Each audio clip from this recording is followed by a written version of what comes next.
Welcome back in the hall. I just purchased a ski mask online for a sketch, for a skit, for a couple little bits. I ordered a ski mask online, so if I'm not already on a list, I'm definitely on one now. Like a ski mask to Florida? Oh, yeah. Flagged. We're going to watch this guy. The funniest thing about buying a ski mask online is when you scroll down on Amazon, it's like you can also order 3 for $30. You're not going to rob that bank alone, are you? You might as well get the 3-pack. You know, you can each choose your own. I'm going to get the one with the triangle eyes when I pistol whip the bank teller. No, I got a couple videos that I want to make with the ski mask. One of them does involve a bank robbery, but it's just for an act. Yeah, I was just like, this is not a good idea to order a ski mask to your house. But then I'm like, where am I going to go? There's no ski supply store in Florida unless it's a front. But yeah, that'd be out of business rapido. Hope you guys enjoyed that episode with Gary and Lindsay. It was a good one. I got the part 2 coming out, where we talked about submarines for some reason for a while, but it was a fun one. One of the files had an error again, so only 2 of the mics were working. So the audio in the beginning of the next episode, just a heads up, is going to be a little off, except for like the last 20 minutes. For some reason, the last 20 minutes is perfect. So yeah, looking forward to releasing that. So yeah, I picked a great day to fly to Los Angeles, Super Bowl weekend. Everybody boarding the flight was like, "Are you going to the Super Bowl?" One guy was like, "I'm going to the Super Bowl." And then this one guy called him out. He was like, "Oh yeah, where are your seats? That's awesome." And then the guy goes, "Well, actually, I'm not like going to the Super Bowl. Like we're going, but we're going to tailgate out front. It's going to be lit, dude." He was like, Guy Fieri is going to be there. That chef, dude, he even said most people say Guy Fieri. He was like, Guy Fieri's going to be there. And I was like, oh, God. I know we talked about this before where you're, like, when you fly into Orlando, you can tell who's going to Orlando. They got their Disney hoodie, the Mickey Mouse headband with the ears on it. You know, but flying to LA is the same thing. It's just like the one guy with the guitar, half the guys have a fedora on. One guy has a feather in his man bun. You know, people that are just like trying hard, like, oh, look at me. Look at how different I am. Look at how much of a tool bag I am. And so as I was walking down the tunnel, the gate to board the flight, this girl in front of me to her friend goes, I finally got verified. I got my blue check. And they high-fived. And then when I got on the plane, I looked at the pilot and I said, "Hey, you're the pilot?" And he was like, "Yeah." And I go, "Cool. Don't worry about landing safely. All right, I have enough edibles in my bag for the both of us. Just take it down. It wouldn't matter. I just got verified." I'm like, "Do a barrel roll. Can you see if this Boeing does a barrel roll?" We're not actually going to the Super Bowl. Shut the fuck up. You're flying Southwest. Why do you have a $9,000 purse, lady, if you're in boarding group B on Southwest? Maybe get your priorities in order. But that's Los Angeles. It's all about the flex. Oh, dude, it was funny. Then immediately, this baby just started crying behind me on the flight. And now I don't mind babies crying on the plane. That's what babies do on planes. They cry. But this was a Los Angeles baby. So it wasn't crying because it was hungry or tired. No, it was crying because it lost a brand deal. 3-year, $3 million brand deal from Huggies. And the baby just got the text saying, "Hey, you're dropped. We found a cuter, younger baby." And it just was screaming the whole flight. And I don't blame it. It's high stakes as a baby actor/model. Your parents definitely got to be tough on you. All you want to do is eat mush carrots, but they're like, "No, you're fasting. You got a freaking Calvin Klein shoot coming up," or whatever the hell they're marketing. Yeah, so it was good. It was good to see everyone in LA. I did not see everyone I wanted to, but man, sometimes that happens in cities like that, especially when you're not there that long. But I wanted to see Adam, my boy Adam. Shout out to Trill Trees. See, I didn't get to see him. I tried mushrooms for the first time out in LA. That was cool. I wish I took more. You know, you always hear like people like, "Oh, I had a bad trip," or "Dude, I was tripping. I was seeing shit, this and that." But it wasn't like that at all. It was just like you just felt like everything was fine. And that's really the kind of drugs I'm into. Ones that just make you feel like everything is okay. For the last 2 years, I was like, I think I'm ready to try shrooms. I'm ready to take my spirituality to like the next step. You know, I just want to expand my consciousness and just kind of open my third eye. And when they were placed in front of me, I did the classic like, oh, I want to do shrooms until they're in front of you. Then I was like, I don't know. I don't know if I'm ready. And then to make it worse, the guy that brought them, good friend of mine, we're not going to mention any names, but he was like mad that we weren't taking a lot. He was like, you're fucking ruining this whole experience for me. And I was like, I don't know if you're supposed to like, I don't think we're supposed to be taking shrooms when things are hostile. He was like, you're ruining this whole damn experience for me. He's like, why don't you just take the shrooms and shut the fuck up? And I was like, well, now I really don't want to take them. But yeah, I took them, and it was funny because the whole night everyone was like, hey, how are you feeling? And I'm like, I don't think they're kicking in. Because, dude, in my mind, I'm expecting there to be like an explosion of colors or like ideas or whatever. Or I was going to like have a weird trip or something. But it wasn't anything. People were like, oh, are you okay? How are you feeling? And I'm like, I don't think they're kicking in. I'm like, I do feel an overwhelming sensation of joy and abundance. But I don't think they're working. That was the whole night. Hey, do you feel anything? I'm like, I don't think they're working. I did just have a crazy realization that everything dies. And I'm at peace with that. Everything you know and love is going to die. From your phone to your plants to everybody you know. And that's beautiful because it all ends. So enjoy it now. But no, I don't think they're kicking in. I don't think they're working. It was just like, I don't know. I did have them. I don't know if you're supposed to drink and do edibles on shrooms, but it was, sometimes I don't even feel like I took that trip. But then I have like all the podcast stuff. And we did about 13 episodes of this show called After School Special. Shot it with Gary and Ben. And we were trying all the old foods from like the 90s that are still on the shelves. And just seeing if they taste good or not, or are they how you remembered them. So some of those I haven't had in like 10 years. We did like Gushers, Bagel Bites. So it was cool. Be on the lookout for that. But yeah, it was fun. It was a good trip, but LA also reminded me, I mean, we talked about this last episode, it's a dead city. There's no one waiting in line for sneakers anymore. It's just not the same. And it's a shame because it's LA is so fucking beautiful, dude. Snow-capped mountains in the distance. You got the beach. It's like a video game, dude. It's like every weather, every world, terrain in like the same area. But it's an absolute disaster. But it's going to be back in Florida, trying to get everybody to move here that's out there. But don't California my Florida. Now, not everybody in California we want in Florida, but the people that I know would be great to have around. So yeah, I got back, had the show at the Orlando Improv, very fun. Shout out to Miguel, Joe, Jake, hooking it up, man. What a fun show. Had a lot of people come out and see me that have never seen me perform live, just from geographical reasons. You know what I'm saying. The distance in between me and them was always greater until now. And so, yeah, came out to Orlando. My boy Danny was there. He was at my first show in New York.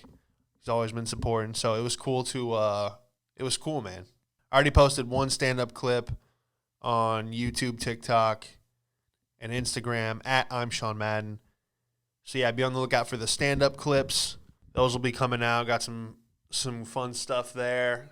Yeah, just wanted to check in with you guys. Hope your week was fun, productive. Mine was good, man. Just been busy, dude. Then yesterday, Friday, I don't know, dude. I just woke up like sad. It happens sometimes, not every day. Not one of those like, oh, every day is just a struggle. No, I don't know. I don't know what it was, dude. I'm trying to like analyze it. Like, oh, why are you? Can't explain it. What always helps me is when I've been listening to this guy. I have his book too, Dr. Joe Dispenza. So I also do the Wim Hof.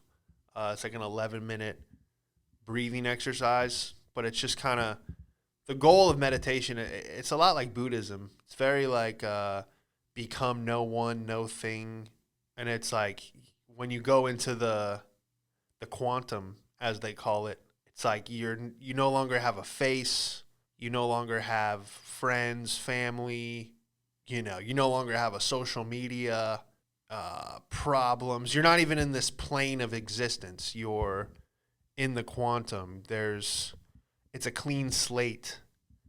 And when you can get into this, and believe me, it's like the hardest thing. I wish I could wake up at 6 a.m. every day, meditate, go for a walk, and then hit the gym. But why is it so hard to do the things that you know are going to get you to that next level in all forms of life? But it's like you know what to do, you don't do it. Whether you have like all these distractions, a lot of it's just putting my phone away. I had my buddy Joe. He would always invite Rick and I to this Buddhist thing that he was a part of. And I thought it was cool, man. A lot of it was like what Christianity tells you to avoid, though. Like they have this like shrine thing that they open up in the front of the room, and everyone's kind of like chanting to it. And when I say chanting, it's not like USA, USA. It's Nam Yam Renge Ho. But when you do it all together, it's dope. It just sounds like one hum, and it's like the hum of like peace, and a lot of it's like law of attraction. Like you're kind of creating. It's all this. Dude, I don't know. It's like all the same. Like I feel like a lot of. I've been thinking about this a lot lately. I don't know if it was the shrooms. I think it was before then. But it was like, what if every religion was just a chapter, or even like a piece of a chapter? Because who knows how long the planet's been here, and how long like religion, like what, like no one, at the end of the day, no one knows what's what, or what if their thing is right. Like you can have the undoubting belief that your thing, whether it be like Jesus or God or Ra, or the Indians, they have the blue woman with like 9 arms. What if that's right? You don't know. So it's just like, the other thing is like, if you were born in Afghanistan or whatever, like you're going to be Muslim. So who is someone in like, who are they to be like, that's the one true religion? And then who is someone born in like Alabama that's like, Jesus died for me, boy. We gonna blow up the Muslim. It's like, why cause that conflict? Probably sounds super dumb right now. But yeah, I don't know. I'm just working shit out in my head.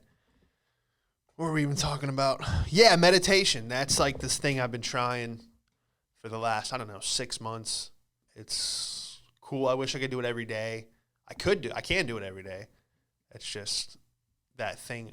My buddy Rick was like, that's why they call it a practice, because you actually have to practice like sitting down and doing it. So, but yeah, hope all is good with you. Thank you for listening. I got a couple articles that I wanted to get to, and then we'll wrap it up here. All right, here's the article. The Biden administration's Safe Drug Kit Initiative. They're trying to pass out apparently drug kits for addicts to do drugs safely. It's a $30 million budget, which is quite a bit of money. Don't know if that's I don't know. You're going to get criticized for it. Could be $3 million, and people would still be like, oh, it's too much money. I'm not saying what's right or wrong here. I understand the need for a safe drug kit, I understand that is like, look, these people are going to do the drugs anyway. You might as well try and, limit as many infection and diseases as possible. And this is why you can't pick a side. I'm already seeing like the headlines here. Conservatives are outraged at Biden's drug kit. I am a conservative. I am a Democrat. I am a Republican. I'm a liberal. And it's just like, can we all just kind of, I feel like everyone's on a team. And so you can't talk about things. But yeah, I understand this. You don't want dirty needles out there or whatever. And how do you even fix that's the thing about LA, dude, is like every overpass, not even overpasses anymore. It's just like sidewalks. It's just tent cities and needles and addicts. And it's just like, how do you even begin to clean it up? Helping one addict alone, like if your friend is into the hard stuff, it's like, dude, even that's like, fuck, man. So imagine like 100,000 homeless drug addicts. Like, how do you even begin to clean it up humanely? I've heard some people with other ideas. But yeah, the drug kit, I don't know. Is it the number one thing that's needed right now to spend money on? I don't think so. But again, what is the budget anymore? That's the one argument I have for the conservatives. You're going to spend $30 million on crack pipes?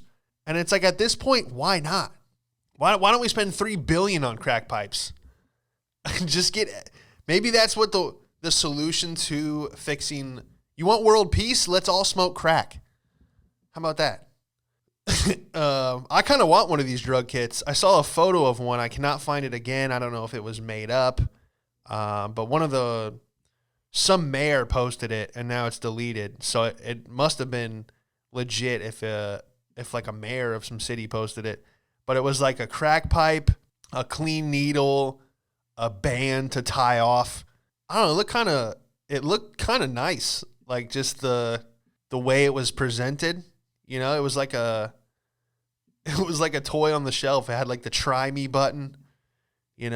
Feel the real glass of the syringe. It had a little cutout. But dude, I kind of want one just so I can bring it on Pawn Stars in 20 years. They're like, oh, what do you have for us today? I go, I have my original Biden administration crack kit. They're like, all right, this does look authentic, but I don't know anything about the first generation crack kits. Let me go ahead and bring an expert. I got a guy, he's an expert on crack pipes. He'd know a lot more about this than I would. Is that okay if I bring an expert? I go, yeah, absolutely. Then this guy stumbles in. Yeah, it looks like an original crack pipe. That's it right there. He hits it just to make sure it's still functioning. Yeah, that's a rare one right there. It's just like, how much you want for it? I'm like, $600. It's like, the best I can do is $400. I got to make money off this. I just want to get into a bidding war over a crack pipe. Fantastic, dude. Yeah, how do you pick sides? You spend $30 million on a crack kit. It's like, all right, well, what's the alternative? Not spending $30 million on a crack? Like what? $30 million is nothing. What are we, 900 trillion in debt? What's the number? They have a giant debt clock. I forget where it is in New York City. But you can literally people are just walking their dog and throwing the football, reading a book, and there's just a debt clock going right above everyone's head. No one gives a fuck. 30 million. What is money? Who are we in debt to? And are we ever going to pay it? Doesn't matter. Next article. Here we go. We have a dwarf stripper finds love with 6-foot Army sergeant. Kat Hoffman, 26, earns around $1,600 per week from her unlikely profession and is planning to marry a soldier almost twice her height. Of course, it's someone in the Army. Those savages. A 3-foot, 11-inch woman who was bullied at her school for her size has the last laugh, as she now earns $1,500 per week as a stripper and is set to marry a soldier almost twice her height.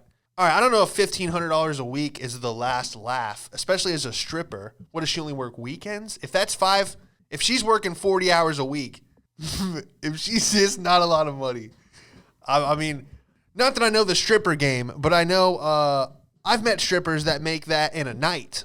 So, yeah, I don't know if that's the last laugh. Some strippers can make that in an hour. Anyway, she's going to get married to Ike Busher. The soldier was enthralled by her online modeling pictures, even though her mother has to hand make her stripper out. No!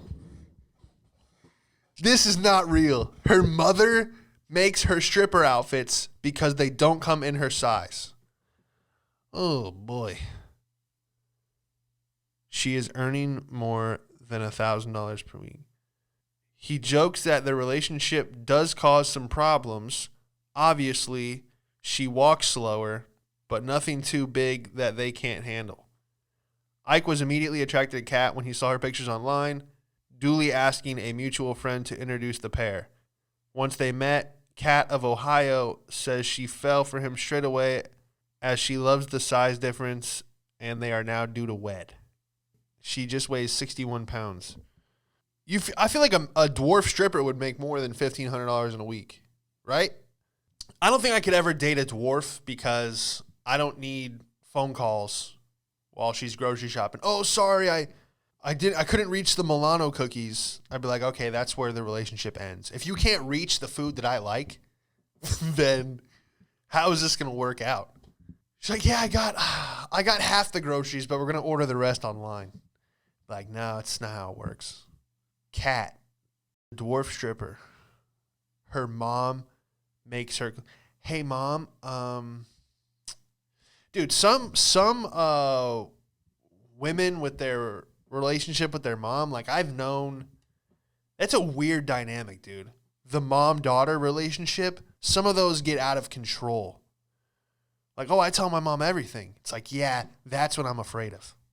And the last article, thank God this is being built in California. I thought it was going to be somewhere in Florida, and I was going to have a breakdown because they're already building way too much here in Orlando. The college is University of Central Florida, UCF, which they said the real name is Under Construction Forever, which is my favorite acronym for it. So yeah, Disney is building what's called Story Living, a new residential neighborhood community, and the first location is called Contino. Basically, it's a Disney neighborhood that you can just live in for all the sick freaks that their life revolves around Disney. And that is a real thing. My only take on this is I hope that everyone that moves into the residential neighborhood of Contino, I hope the neighborhood gets just sealed shut. Like, that would make my life a lot easier. If they could just, anyone with a Disney sticker on their car, anyone with the Crystal Disney collectibles. You know, I used to be in door-to-door sales, so I would get into a lot of homes where they were, oh, we love Disney. We grew up in Ohio, but we moved to Orlando because we just love Disney. So you relocated your entire life because you love a cartoon mouse. Yeah, we just love them so much. Lock the doors. Put the people in Catino and fucking slam the door shut. All right? Thank you for continuing to support the show. Be on the lookout for the stand-up clips at I'm Sean Madden on all social media platforms. And look forward to uploading the second part of the episode with Gary and Lindsay next week. Talk to you soon. You want to smoke something? You've seen him perform all over LA. Give it up for Sean Madden, everybody. What have we got here? A fucking comedian. This joke's not gonna go well.